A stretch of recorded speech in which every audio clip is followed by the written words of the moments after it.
Okay, after yesterday we have studied up to the aluminothermate reduction. Okay, now that after this we are going to start with another type of reduction which is called as a metal replacement reduction. But very rarely they are asking this word. Mostly they will be using a word called as a hydrometallurgy.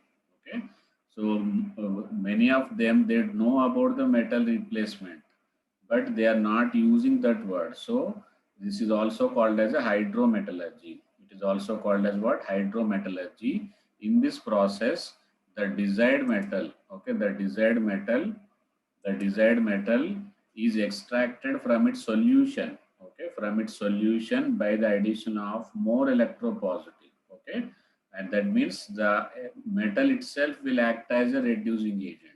As of now, we have seen carbon as a reducing agent, carbon monoxide as a reducing agent, self-reduction we have seen, okay, and aluminium we have seen. Like aluminium, if we use aluminium, then it is called as aluminothermate process, okay.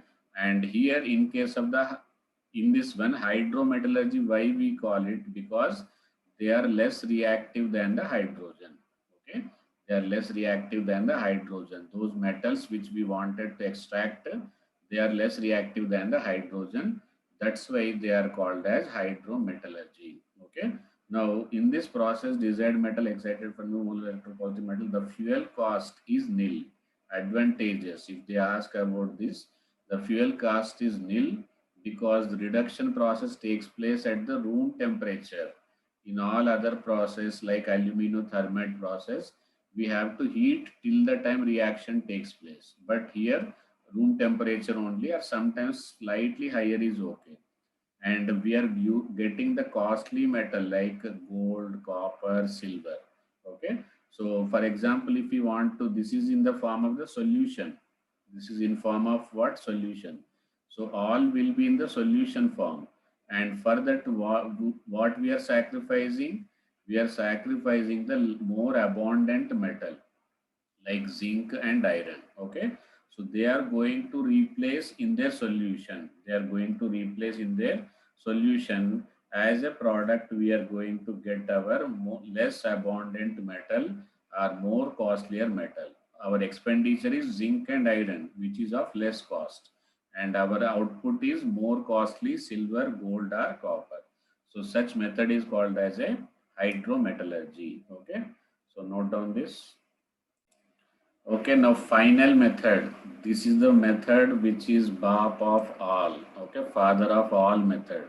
So after trying all methods, if says no, we cannot reduce, then comes the final method that is called as a electrolytic reduction.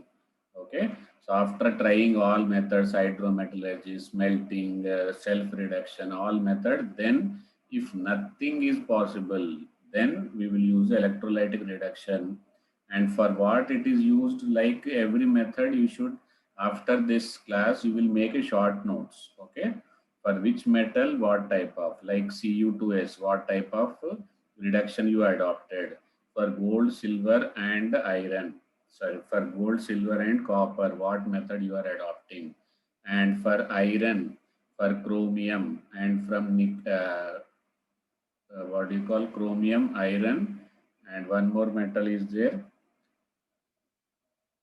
nickel. Okay, so for those metal, what method we are going to use? Like that, everything you should make a short notes. Okay, so here this method is applicable for highly reactive, strong electropositive, especially S block metal like potassium, calcium, sodium, aluminium, magnesium. Nobody can reduce them. So for them, the only choice is by using the electricity. Okay. So they reduce into the metallic state by it is very difficult. We cannot reduce it by the carbon because carbon is less reactive than these metal. So and what is, even though if we wanted to use it, we require very high temperature. That's why we don't use.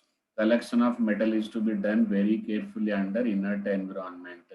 We cannot collect the calcium after the reaction. And at high temperature, metal are carbides in the presence of excess of carbon reduction. Okay. Why these metals cannot be reduced by the carbon? because high temperature required. Even though at high temperature, if you are doing, instead of we are getting metal, they may be converted into carbide. And providing at high temperature inert atmosphere, other than the carbon, we cannot keep any other element. That's why it is very difficult. Okay. So just take a screenshot, very less important. It is not that it is much important. Okay. So less important topic, but sometimes we cannot take risk. Okay. Take a screenshot, afterwards you can make a note of it. Now, electrolytic reduction, this is important. Okay. For example, if you want to get the sodium, okay, when we will carry out the electrolytic reduction of either sodium chloride or electrolytic reduction of sodium hydroxide, we are not worried about the negative part, because our ultimate aim is to reduce the +1 sodium into the sodium, +1 sodium into the sodium. Okay. Whenever you are carrying out the reduction, suppose you, and one more thing, it is molten is necessary, okay. So molten means only NaCl, molten means only NaOH, there is no water molecules. Okay. So when you are carrying out the electrolysis, sodium will be in the form of the sodium plus, chlorine will be in the form of the Cl minus. So positive will go to the negative electrode. Cathode is electrically negative. Okay. And negative will go to the positive anode. Okay. So anion goes to anode, cation goes to cathode. Okay. Like in physics, in resistance, BB Roy goes to Bombay with beautiful wife. Okay. In resistance, there is a color coding. There, depending on the color coding, you have to identify the resistance. What is that? BB Roy. Okay. BB Roy goes to Bombay without wife. Okay. Or Great Britain without wife. Okay. Like that, you can see here. Anion goes to anode, cation goes to cathode. Okay. So anion is what? Negative ion. And anode is what? Positive electrode. Cation is what? Positive ion. Cathode is negative electrode. Okay. So here our aim is to extract the sodium. So during the electrolytic reduction, metal is always collected at cathode. Okay.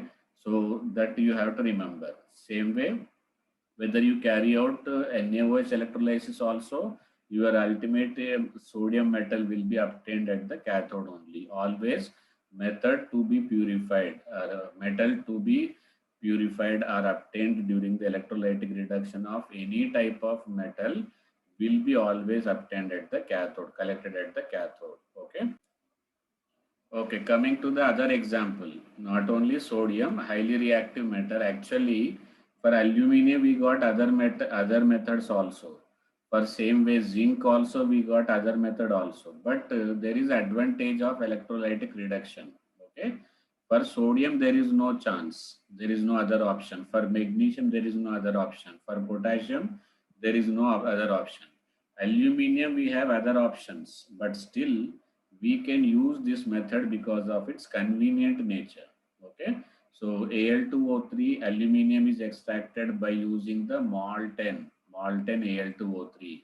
I think all of you remembered Al2O3. There are four types of ores. Okay. 0 water molecule, 1 water molecule, 2 water molecule, 3 water molecule. Four types of ores are there. Okay. So CDBG.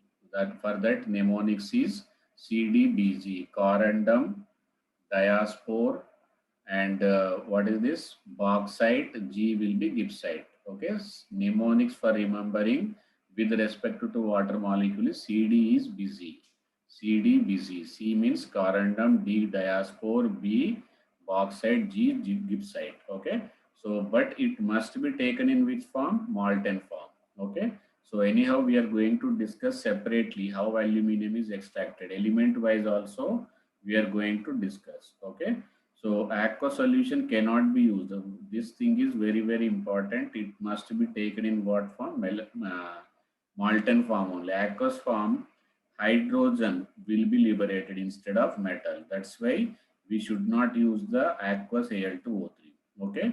And the metal which come below the aluminum electrochemical series can also be extracted by electrolysis. Okay. By using aqueous, for them there is no problem. Okay.